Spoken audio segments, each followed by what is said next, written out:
Hello there, friends, and welcome back to the Doing What Matters podcast. I'm your host, Teresa McCloy. And I'm your co host, Erica Vinson. And we're thrilled that you are listening in today as we dive into discussions about life, business, and all the things that truly matter. Here on the podcast, we always try to embrace a holistic approach to living, a way of life rooted in rest, not rush. It's about connecting to our real self, our real life, and our real work, and remembering who God uniquely created us to be and redefining success through a different lens. So, whether you're here to find inspiration, practical advice, or just a moment of connection, we're glad you're here. Let's dive into today's conversation.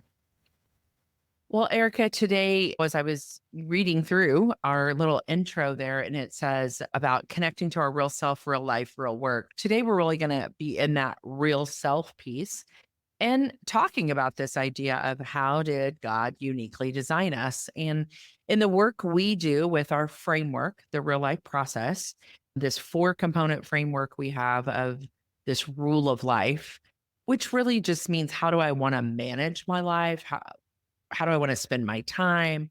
What's sustainable for me? Identifying some of those things. And in this very first part that we often do, the real self piece, we have some sections, we call them, for people to write down. The first one is knowing your needs and values. And we've done lots of episodes here on the podcast about needs and values. But the second section is actually something that I named early on. And now I just always say the three words together. What are your talents? What are your gifts? And what are your abilities? And we have this little place for you to write that down and just capture it so that you really do some balcony work around what have others said about me? What do I know about myself? What might I know even from assessments I have taken?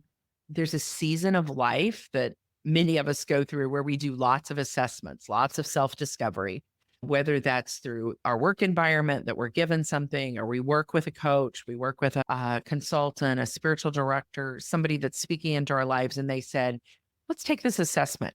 So this is a section where you put some of these things that you know about yourself. The reason behind that is, at least the reason that I see of capturing some of that, is there are times when you're looking back through this real life view document or this kind of rule of life that you've created, and you are looking at it and you're saying, wow, I feel that I'm living into exactly the kind of life that I want. And I can see where my talents, my gifts, my abilities, the areas of life that I want to focus on, my mission statement, my needs, I can see that it's all showing up. And then there are other times that you look through it and you say, wow, I'm not on the track that I want to be on. And I don't see that these things are, but you can't see that they're not there if you've never captured them somewhere, I guess is what I'm trying to say. It goes back to so much of the work we've talked about with just naming and giving language. And the power of that is that when we can bring things into the light and just notice them, we become more aware and we can practice gratitude around that or celebrate. We can notice where there's a lack, as you mentioned. And so it just really helps us to be more awake in a holistic way. Yeah, you often use that word awake, which I really like. And that awakeness comes from, I believe, putting it somewhere. It's got to have a container that it lives in.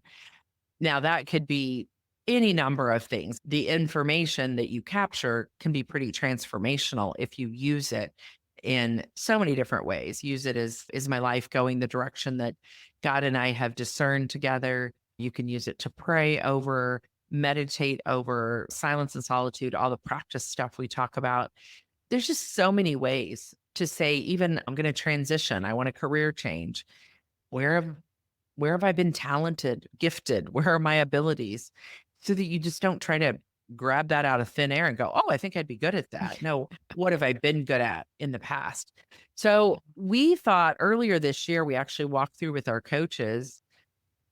Let's give this a little bit more language, as you said. Let's really flesh this out just a little bit more. So as they coach with people, they have a greater understanding. And I just thought it'd be great to talk about it here on the podcast too, for those that listen in to this. So let's dive in with We're going to look at all three of these words: talents, gifts, and abilities.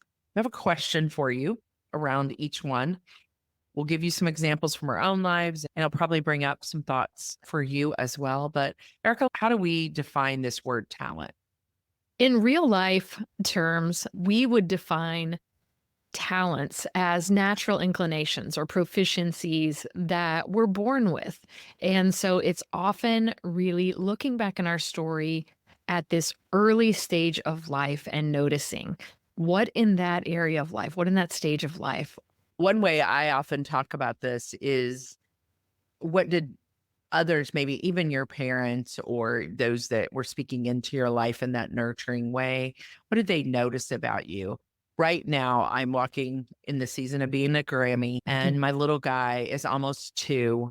And so I'm starting to notice things. I noticed, for one, that he loves music, as many little kids do. And I have sang to him since he was early, because I also love music. And I think it is a gift that we can give to kids in so many ways, intellectually and motor skills and all the things. And I don't know yet if he has that talent or ability. I'm hoping he's not tone deaf, but I can't guarantee that. Mm. But I can see that he's already can keep a beat to the music, sway with the beat of the music, different things like that. So it's things that people notice. And I think, and I don't have any scientific proof on this other than other things I've read from other people who've studied this much more than I have. But I think it's that 1 to 5, 1 to 7 year age that we're looking at here. Yeah, and just that early development phase, as you said, some of it may be from that nurture place and someone else has really named that in us. But going back and hearing stories from our caregivers, our parents, people that poured into our lives at that early stage can be so helpful in this space. And I would say it comes easy. Yeah. In our culture here in the United States, we often put our kids in sports. We put kids into things like T-ball, or I think I remember you sharing a few years ago about a good friend of yours who has a little girl, and she was like in a soccer program at 2 years old. Yeah. And yeah, and coordination, I would name, is huge for her. And so it was so much fun to think, oh my goodness, 2 years old, what can you do in soccer? But she loves it and she's coordinated. She can kick a ball. She loves to dance and she has really good motor skills. And kudos to those spaces where I think that it is that, is it competitive? And are we really out for the competition or can we really use it as something that we just see as part of their development. And it's one of those areas of talents for me personally as a kid to say, yeah, I was coordinated. I would say in talent, just athletic. Yeah. My dad, many hours like throwing a ball. That was one of his main goals was you're not going to throw like a girl. It's nothing Well, wrong with as throwing, but as an adult, you play golf really yeah. well. The guys in the scramble always want you on their team because when they have to have a girl, you're a good one to have. That's So only because there's a 20-yard advantage with the tee box if we're being real, right? So on a par you can 5, hit it's an advantage. you can hit the ball a long way. And you played tennis, you even coach tennis. So those things are a part of early talents for you and I both. When we were in the church space and working there together, we ran a program at our church called Upward Basketball. I still live in the area, so it's interesting to me when I go to a high school game and I'm like, "Oh my gosh, they're a senior now," and they were playing in our Mm, program years ago. yeah. And then we had kids that you could tell it was their natural talent. I don't care what you did. They tried hard. They could learn to a certain level, but it really wasn't their talent. Now, those same kids, again, we're talking 7, 8, 9 year olds, whatever, they might be really good at solving puzzles or using their brain or taking things apart and putting them back together. There's so many things we can notice early on, or you might even go back and ask those who nurtured and cared for you, "What did you notice about me when I was a kid? What did I like to do? What was I good at? What seemed to come easy for me?" It could be a really fun conversation for you in your life story work and to pull that thread forward. So, Erica, what's a question that someone might ask around just discovering their talent? You might just wonder what comes effortlessly to you that others might find challenging. What was easy for you as a kid? I do have that musical ability, and I would sit down and play the piano, or my parents bought me an auto harp when I was really young, like 8 or 9, and I could make up a song in my head, and I actually thought everybody did that. So even if you think back in your story as a kid and you remember thinking those same things, doesn't everybody know how to throw a ball? Doesn't everybody know how to put their foot and kick it? Or doesn't everybody know how to take apart something and put it back together? That's that idea of this came easy for me, or I saw how these colors went together as an artist and others just seem to scribble on the page. All those things that we introduce children to early on, I bet if you really thought and spent some time around it, you could go, oh, that came easy for me. And then to look forward and say, do I still use that in some way, shape, or form? The creativity, the ability, all of those types of things. So we're going to get into that. So let's look at gifts. How do we define gifts?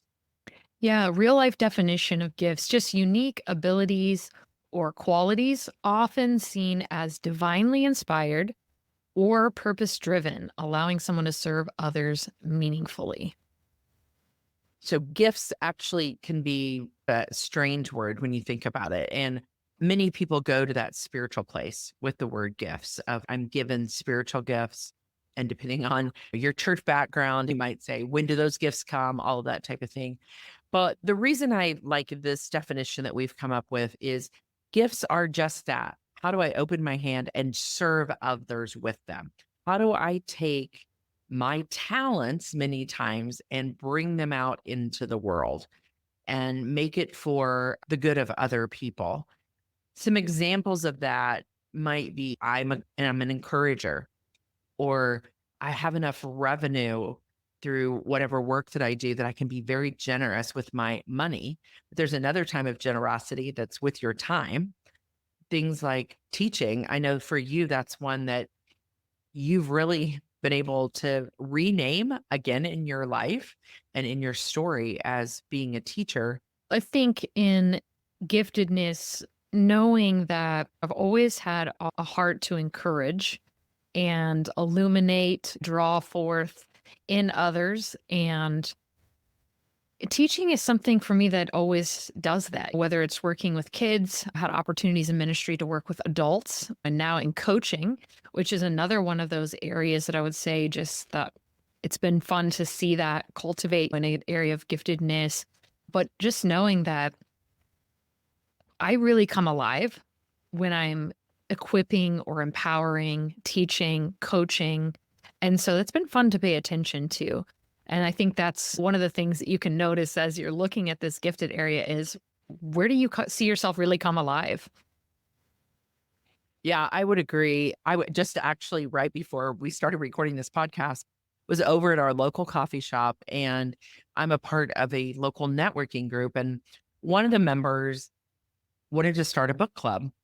And I'm in a couple of those now. So I'm just surrounded by people who just love this learning thing. And we just read John Maxwell's 21 Irrefutable Laws of Leadership. Older book, but he loves it. He thought it's a great classic to start with for a book thing. So we were just talking about this idea of leadership and growing in that giftedness of leadership. And I think one way you can learn what are my gifts, again, go have some conversations with those around you. Think back of the question might be, how have others affirmed my impact or contribution in their lives? What have others said about me? Blank. Speaking this Mm. into me, encouraging me, praying for me, contributing, leading me, whatever it might be. But listen for those and do some thinking and some conversations around we've known each other for a really long time. What are ways that I've spoken into your life? And listen to what they say and how they describe it and capture that for yourself. It's very affirming and there's nothing wrong. This is not a grandiose thing. This is actually naming, okay, God, if this is the way you've gifted me, if this is the way that I contribute to the world and to others, I want to do more of that. I think that's Mhm. something I've really seen come alive for you and even the last 6 months or a year of you've said it out loud many times in our community, in conversations that you and I have. You've started teaching in a coaching program as you've received your certifications and things to do that. You're teaching there now. And I just see how alive that makes you feel. The other part, and I will say this just because I can use your story as an example. There's times that all of us on the team have to do things we don't want to do. And last quarter, Erica had a project that was very detail oriented and very much about turning in an application and doing all this. And she did a beautiful job with it and ground her way through it. But I think it was one of the ahas you had of this is not my gift. Like, I don't love this. I can do it well, but I don't think you were like, oh, this is my gift. I'd rather be teaching. Well, yeah, I think in any work that we do, like work is not always going to be easy. It's not always going to be fun. Watch for the moments, I think, when you walk out of a room or you hang up the call and you go, this is why I do what I do. Yes. Those are the moments for me. And I love details, I love strategy, all those types of things. So we all have multi-layered Yeah. ways of showing up, and there's beautiful assessments. I think about the 360 that you did where you have people actually fill out and speak in. There's Working Genius that talks about Yeah. just different ways you can show up in the world, but it doesn't mean we can't do one thing. It just means how can we really be generous and focus our time and efforts towards the things that really bring life. Yeah, and that's the point of me even sharing that story. It's like you did a beautiful job and it was very detailed and you got it through on deadline, on time, all of those things. I have things that I don't love doing. All of us do. There's ways of growing as a leader or a business owner to say, how do I stay in my zone of genius? How do I stay in my gifting, the things that I'm really good at? But Yeah. I think naming what those gifts are is helpful. I know that I am a natural leader.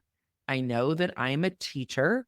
Now that I am a content creator, which is interesting when I go back to talents and even those early years, all the way up through 15 to 20 years of age, and writing music and creating music that's actually similar to creating the content that I do now. And just an idea, and how do you develop that idea out with layers and different things. So, even as I've done this work, I can see the thread in my story of, oh, when I was younger, it looked like this.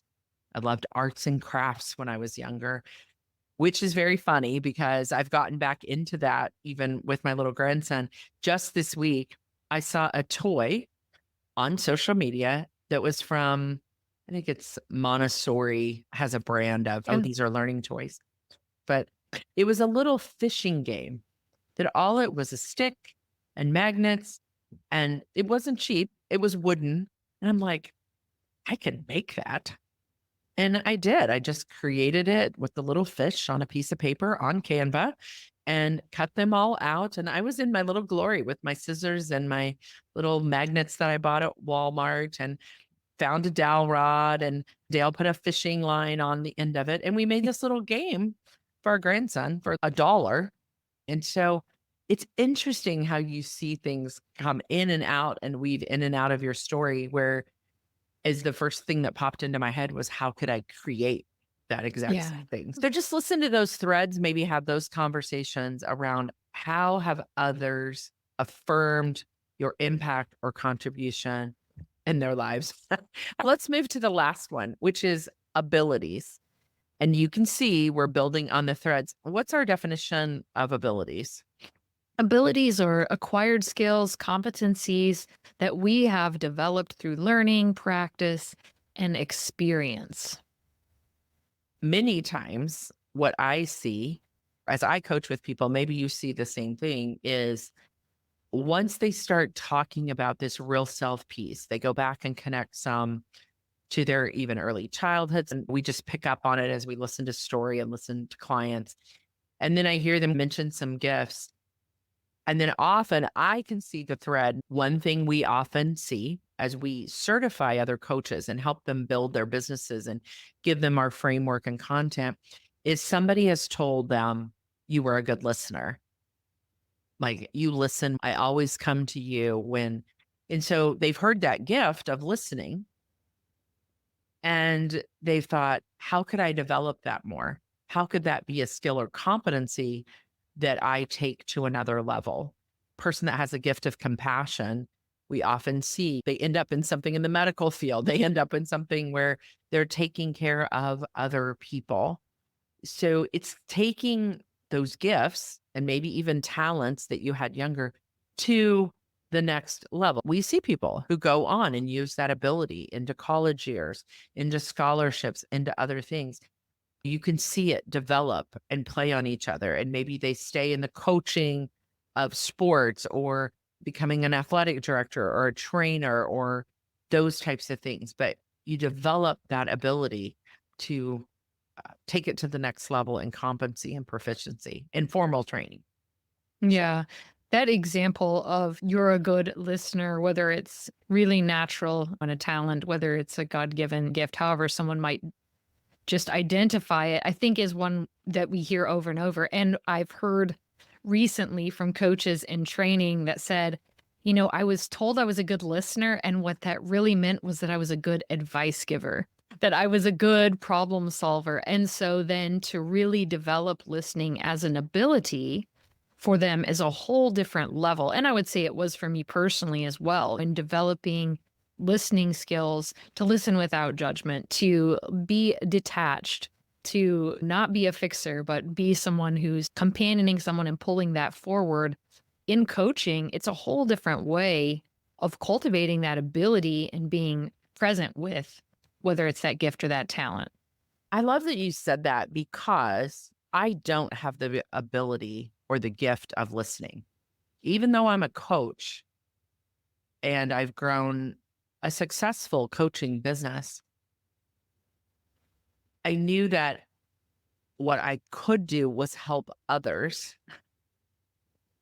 to grow that because I am a content creator and I am a framework thinker and I think in processes and systems. And so I could take a business like coaching or any business really and say, here's how you can frame it out and sell it and develop it and make foundational systems around your business because I think that way. So I myself don't have near the ability of listening that you do or many of the other coaches that we've trained. I've had to learn to practice listening, and I'm not horrible at it anymore, but I'm not as good at it naturally as others. So I think there are abilities that we can go, I need to learn this for the industry that I'm in. Or I remember one time in my life getting hired to be a bookkeeper. And Mhm. within 6 months, I knew that was not my ability. Yeah. So I do think we have to, nor did I have a desire to go back to school to learn more about it. I think this is the place too. This is a whole nother rabbit trail we could go down, though, of allowing young adults to experience lots of different things to say, does my talent and my gift show up here? And could I develop it more into an ability that I really want to develop some life revenue around? I want this to be a career Yeah. for me. Whereas we force kids into choosing these things so early on, clear down to their freshman year of high school, they're talking about tests and all this stuff. And I'm like, how do they know? They haven't done it. And I think about that for myself. I've done a lot of different things. And, what then did I find that I wanted to develop? I don't think I'm done learning. I don't think I'm done developing abilities. But I do think it's important to name them in the season that we're in and capture them and say, what are my abilities? What am I good at? And I think those 3 words that are part of that definition, the learning, the practice, and the experience, often coaches that we work with will come to us and say, I just want to develop confidence and competence. And what grows in the gap when we just keep learning about something, but we're not doing something is insecurity. And so, whether it's coaching, whether it's a skill that we're working on and recognizing, I think for us too, and giving ourselves permission to go, failure is a part of learning. A growth mindset, it's that acronym first attempt in learning, is what the athletes I work with often will talk about. Because if I'm not willing to fail at something, is there really growth in it? And so, this ability space is really something that hopefully is encouraging because we can cultivate it and go to deeper levels as we continue to develop. Yeah, and as you say that, I even think about the process that we have developed, this modern day rule of life management process. One of the things that we hear so many people say is it's not just about me learning about myself, but then it's putting it into action, having the experience of living it out. So learn it, practice it, experience it in your everyday life.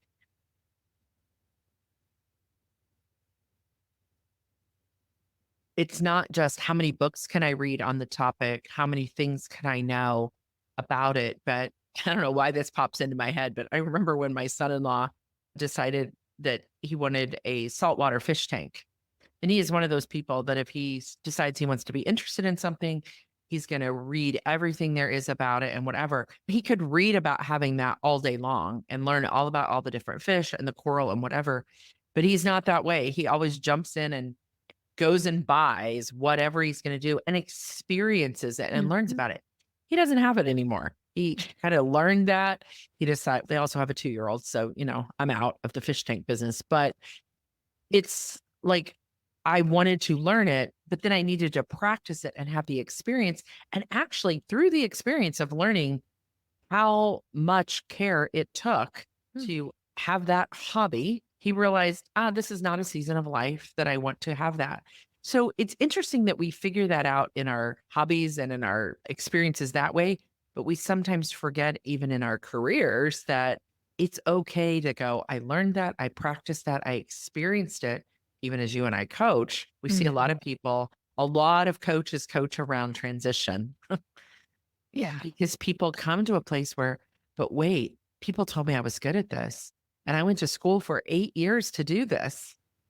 And now I'm at this place of I learned it, I practiced it, I experienced it, and I don't want to do it anymore. And Mm, that's okay too. To yeah. say, it's not life giving to me the way it used to Mhm. be. And that could be the season that you're in, that could be all kinds of things. But that's when you can go back in your story and Mm, go, what are other gifts that I've had? What are other things? Am I really connected to? Or did I just go to school because this was going to pay me a lot of money, or I got a grant or a scholarship or whatever to do this? But now that I experienced it. So I'm like you, I love in that definition of abilities that you develop through practicing, learning, and experiencing. And then you also get to say, I did that. I owned the fish tank. I don't want to own it anymore. mhm, I've worked in that career. I now want to change and develop again. I love putting these 3 together. They're all unique, but I also love how they come together. They sit for us right in this beginning process of who am I? How am I uniquely designed? How am I uniquely wired? What are the things that I bring to the world? What are the things that I can contribute to the world as I work towards a what we call a real life statement, your mission statement, naming the things that matter to you.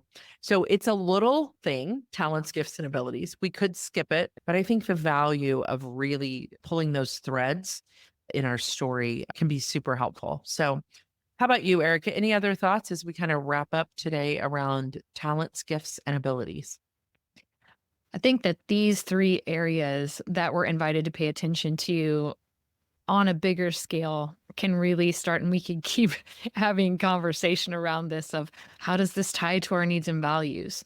And then how does that even then influence the action that we take, the way we spend our time? So it's all part of a bigger process, but it's fun just to focus in on this portion of it and really name why it's important. I agree. It is part of a bigger story and part of a bigger rule of life, but it's good to give it some definition. I would say if this is something as you listen in and you're like, I would like to experience this. I'd like to walk through this. Reach out to us. Go to the website at thereallifeprocess.com. You can actually find out more about the process itself of developing your own rule of life, your own life management system.